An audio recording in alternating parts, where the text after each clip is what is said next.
Lieutenant Kira Thane of the Kazhari Imperial Guard regained consciousness with her hands bound and her shoulders screaming in pain. The last thing she remembered was the ambush, her squad caught in a tan kill box, the chaotic firefight, the concussive blast that sent her sprawling. Now she was in enemy custody, being transported to a forward operating base in a tan military vehicle.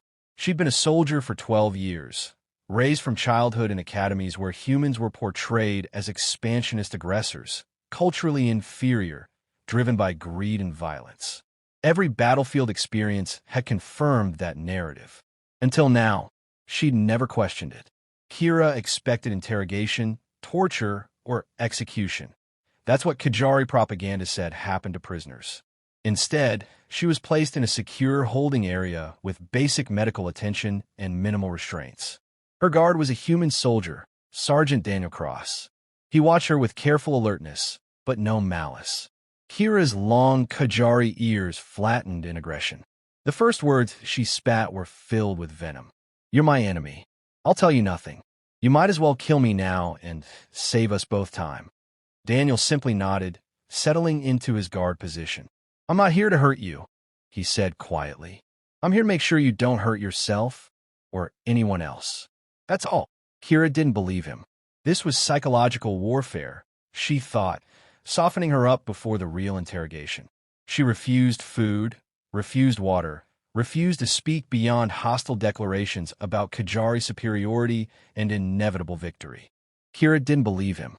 This was psychological warfare, she thought, softening her up before the real interrogation.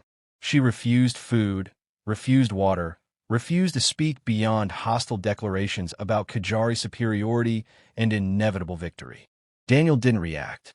He just did his job, checking her restraints, ensuring she had water within reach, maintaining quiet professionalism.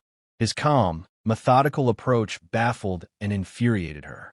Days passed in strange routine. Daniel rotated shifts with other soldiers, but he was there most often, quiet, professional, frustratingly courteous. Kira stayed silent, but she observed.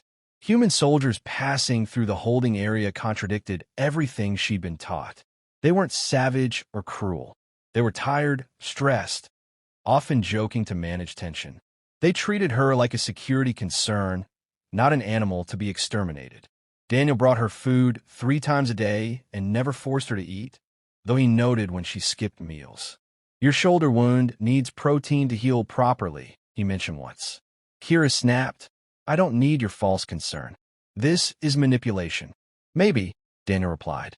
"Or maybe I just don't want you dying of infection on my watch. That'd be more paperwork." His dry humor caught her off guard. One night, Kira woke from a nightmare, one of many since the ambush, and found Daniel watching her with quiet concern. "You were calling out," he said. "Sounded like names. Your squad. They died because of your people," she hissed. "Yeah," Daniel said softly. "War does that. Kills people on both sides. I'm sorry you lost them." The simple acknowledgement, free of propaganda, shook something inside her. For the first time, she asked him a real question. "Why did you become a soldier?" Daniel was quiet. Didn't have a lot of choices. "Military gave me education benefits, money to send home." Standard story. He looked at her. "You?" "I was conscripted at 13. Military academy. I've been a soldier for 12 years. It's all I know." "That's rough," Daniel said. "You ever think about what you'd do if the war ended?" "Wars don't end," Kira replied bitterly. "They just pause until the next generation starts fighting again." Daniel sighed. "Yeah, probably. But we can still hope for better, right?" Hope wasn't something Kazhari training encouraged. A week into captivity, Kira's perspective began to shift. She noticed Daniel's quiet kindness, how he treated all prisoners the same, even offering medical care when supplies were short. She overheard soldiers questioning the war, missing home, sharing rations with civilians. It was human. One afternoon, Daniel brought actual medical supplies. "Your shoulder's getting infected," he said. "I can call a medic, but he's swamped. Or I can clean it. Your choice." Her instinct screamed it was a trap, but she was in pain. And Daniel's steady presence had become, strangely, comforting. She nodded. "Fine." Daniel worked carefully, efficient and gentle. You're good at this, Kira muttered. Had practice, Daniel said. 18 months deployed. You learn or you watch people die. Why do you care if I die? I'm your enemy. He paused. Because you're also a person, and I've seen enough people die. That sincerity broke something inside her.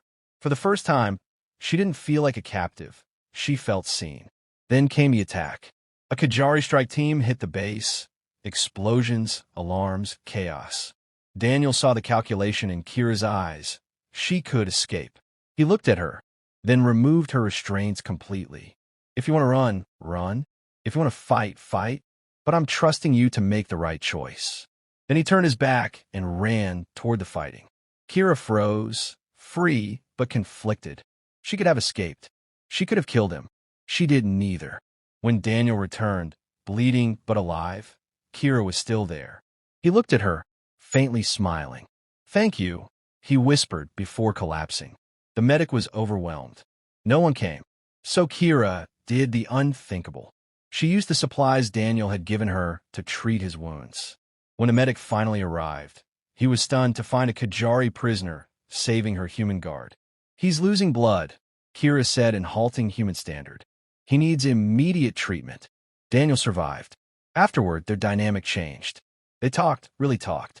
Kira asked, "Why did you trust me enough to remove the restraints?" Daniel answered, "Because keeping you prisoner wasn't peace.